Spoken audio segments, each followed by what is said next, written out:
Hello. We are going to be talking about here section 8.1, which is kind of an add-on to section 5.3. Um, yeah, you're going to notice that there's definitely some similarities here between the two sections, but this section adds on a couple key things, including the Gram Schmidt method for orthogonalizing a basis that you start off with. Um, or basis. So here we go. That's exactly what we talked about in 5.3, orthogonality, orthogonal sets, and orthonormal, meaning that we have unit vectors.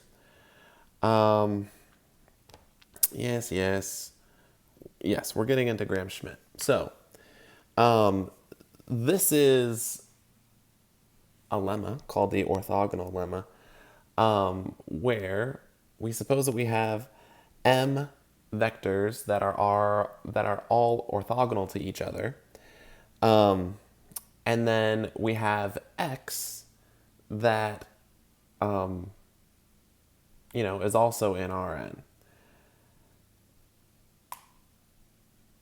So if you do this, where you take x and you subtract off the projection from each one of those orthogonal vectors in the subset there, you will find the part of x that is left over after projecting it onto everything else. And if that turns out to be not the zero vector, then you've created another vector that's perpendicular to all the vectors that preceded it. That's just a little lemma that actually precedes the actual Gram Schmidt algorithm here, where we utilize that in order to take a set that we have. So here we have a basis x1 through xm, and these, to be a basis, you need to be linearly independent and you need to span the space that you're in. So currently we are spanning the subset U of Rn. U is a subspace because it's being, spanned by these m vectors. And this is an algorithm. That means it's, step by step, a way of orthogonalizing all the vectors in that basis so that we have a nice orthogonal, basis for our coordinate system, rather than just having vectors that are, at odd angles with each other. And it, takes the fundamental idea of that orthogonal lemma, where we take the next vector. Okay, first, where's my pencil? Here we go. That was handy. Good grief. Okay.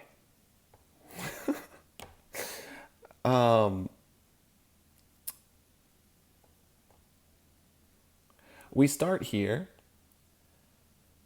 and we just take the first vector that we had in our basis, and we make it the first vector in our new basis that will be orthogonal. So f1 is, we're just calling it f1 because that's going to be our new orthogonal basis vector. To get the next 2 through m of those vectors, we take the first one. So for instance, if we wanted to find the second one, let's say f2, what we would do is write x2, the second basis vector from our setup here, and we would subtract off the projection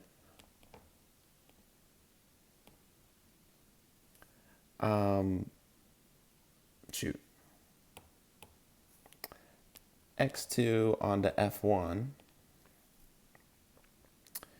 and then this would be f1 dot f1 times f1. So what we're doing is subtracting off the projection of our new vector onto the first one that we started off with. This is the projection of x2 onto f1.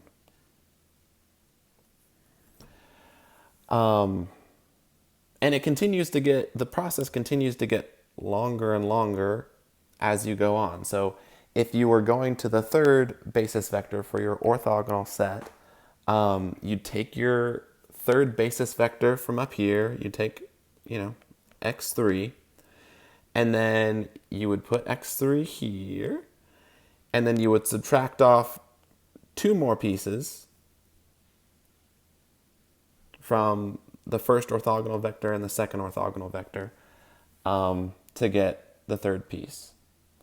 And so along the way, we're subtracting off, what's already redundant with the orthogonal basis we've already constructed. Let's get to an example, and then we'll hopefully feel more comfortable with it. So here we go. We've got 3 linearly independent vectors. These are not necessarily orthogonal yet. Dude. Thank you. Are you kidding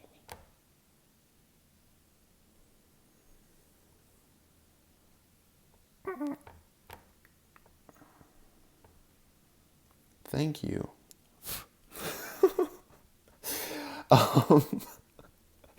So what we're going to do is we set f1 equal to x1 right here. And then we take x2 and we subtract off the projection of x2 onto f1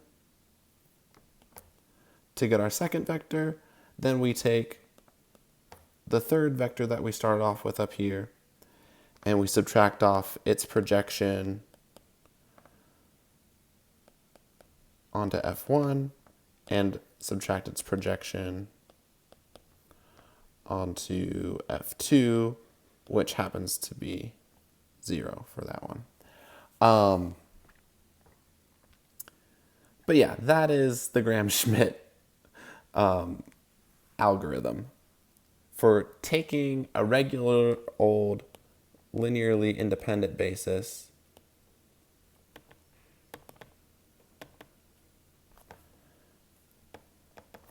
and then we turn it into an orthogonal basis.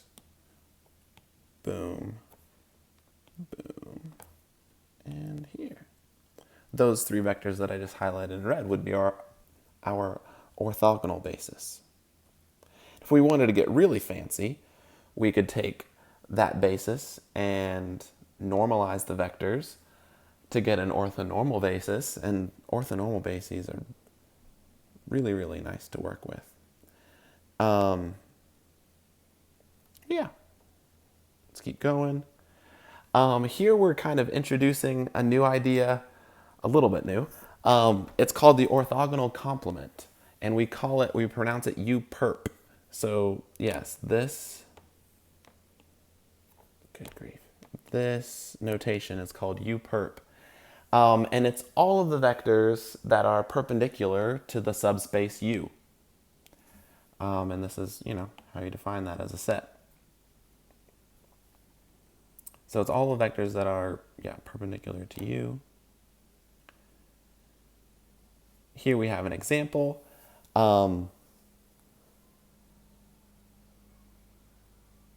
U is the span of these 2 vectors. So U is a plane in R3.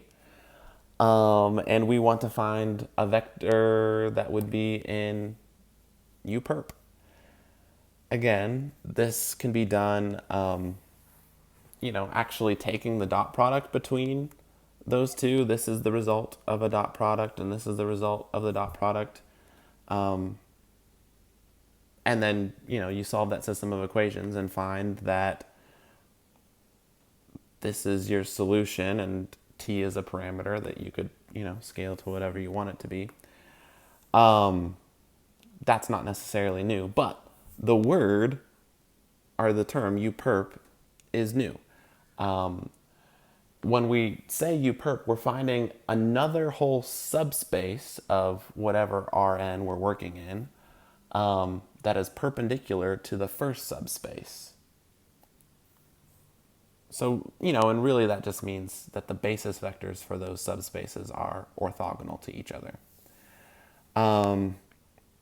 Here are some properties. Uperp is definitely a subspace of Rn. The orthogonal complement of the zero vector is the entire space, and the orthogonal complement of the entire space is the zero vector. Yeah. And number 3 is just what I said about, bases being perpendicular to each other. And we're not going to worry about these proofs. We need to get to more examples. All right, I'm going here. Here's a good one to find. We're given 2 vectors, and we're told that U is the span of these 2 vectors. We want to find a basis for the subspace that is perpendicular to these 2 vectors. So we're working in 4-dimensional space, which means that we can have a plane through the origin, and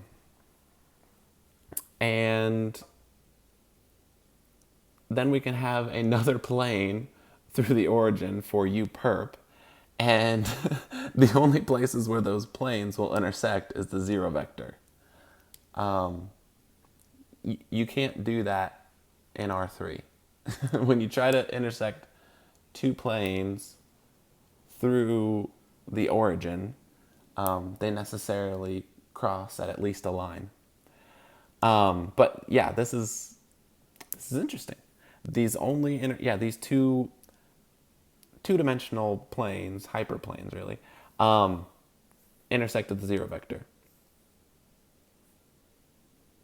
Okay, and how are we going to do this? I believe the easiest way would be to, come on. Just come up with a generic vector, A, B, C, D, that is, in R4, and then actually take those dot products, set those dot products equal to 0 to make sure that they're orthogonal. We come up with a system of equation in 4 variables. You row reduce, you get a parametric vector form here, and that parametric vector form has 2 parameters corresponding to these 2 vectors, and those 2 vectors are a basis for uperp. Cool.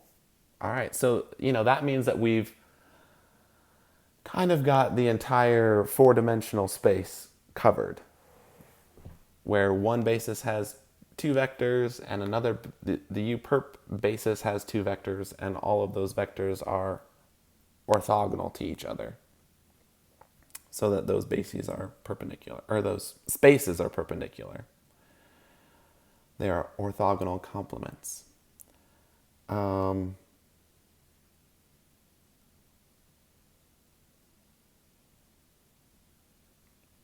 This is cool. Also notice that uperp is the null space of A, where A is the matrix whose rows are a spanning set of U. So uperp here is very related to the null space. That makes sense, right? I mean, that's what we set up, was a homogeneous system of equations there. Cool. And yes, we've talked about projections. Yeah. We're good here. Not something that I really want to address. Okay. And here is a cool, different way of thinking about projecting a vector onto a subspace. So, up until now, we've projected vectors onto other vectors. Here we're going to project a vector onto an entire subspace U. And doing that means that we take the basis for our subspace U, these F vectors, and we, just take the projection of our vector X onto all of those basis vectors. And that projection of a vector onto a subspace gives us the closest vector in that space to X. So this is the closest vector,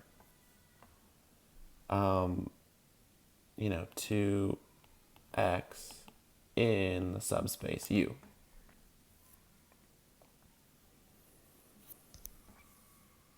And we've done that before. We actually used the normal equations in our last activity to figure out the closest point to a given vector that's outside of the plane. That was the last problem on our latest activity.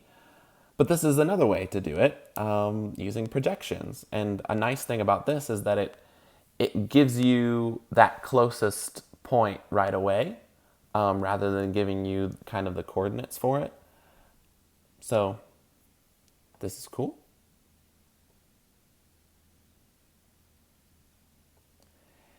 And I think that's pretty much where we're going to wrap it up.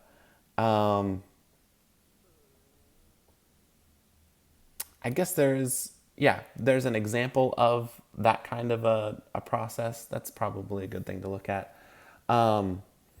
Here we have, three vectors, x1 through x3, and we're trying to find the closest vector in their span to V. And so what we're going to do is we're going to project V onto x1, x2, and x3, and we are going to add those projections up to give us the closest vector in that span.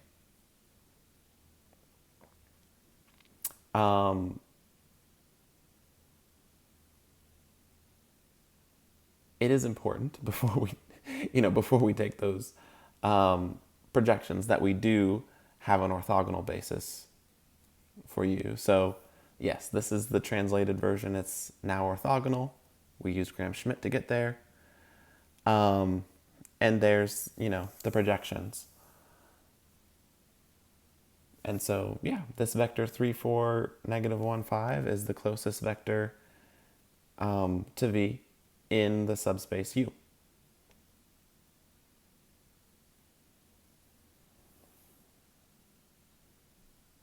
And this is another example.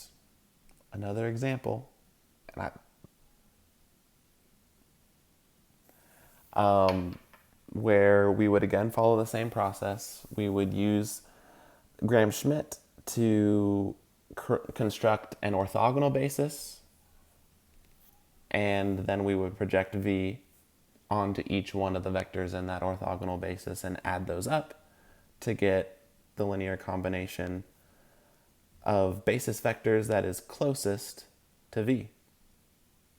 So this is just a nice one to end on because it gives us a good overview of what we talked about in this one. All right. I can hear my kids screaming in the other room. This is a problem that's very, very much like the one that we did on an activity. Here's the outline of a solution. It'll be too boring for me to actually look through the details of that and try to explain it. So, the outline is find a basis for that subspace for the plane, then find an orthogonal basis for that plane, then project the vector, P0 onto that orthogonal basis and add those up, and you get a linear combination that gives you the closest point Q to the point P0. Here's what that actually looks like. There are really only two questions in homework 20 that are related to 8.1 properly, but I thought that this stuff fit nicely and thematically with section 5.3, which is actually homework 16. There's 3 questions in that one. So if you've taken the time to listen this far, thank you very much. I know that it is definitely a marathon doing this at long distance. So thank you for your commitment to learning. And please ask me on Pronto if you have any questions about this stuff, because I feel like I could do, a decent job of clearing some of this stuff up person to person.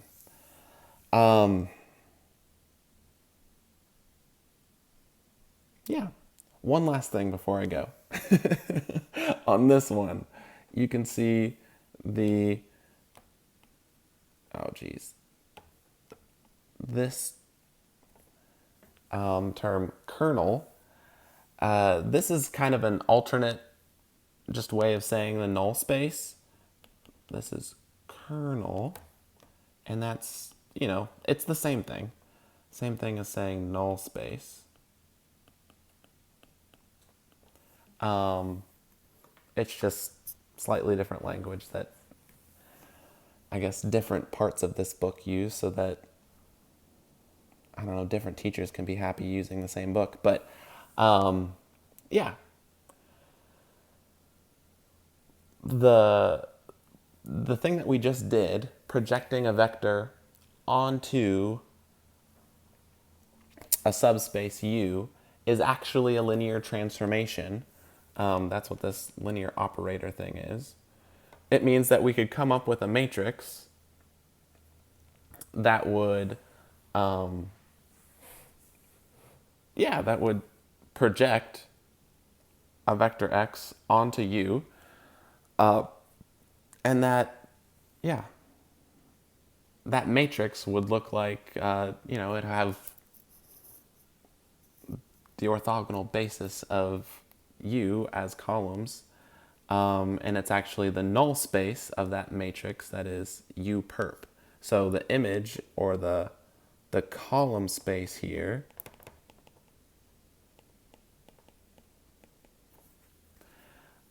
would be U, or the span of the vectors, the column vectors in that matrix, and then the kernel's the null space. Okay, so I just wanted to tell you that the kernel and the null space is the same thing. So that if you go to another linear algebra course in graduate school, that, they would know that I told you what a kernel was. Anyways, I'll see you whenever you want on Pronto. All right, bye.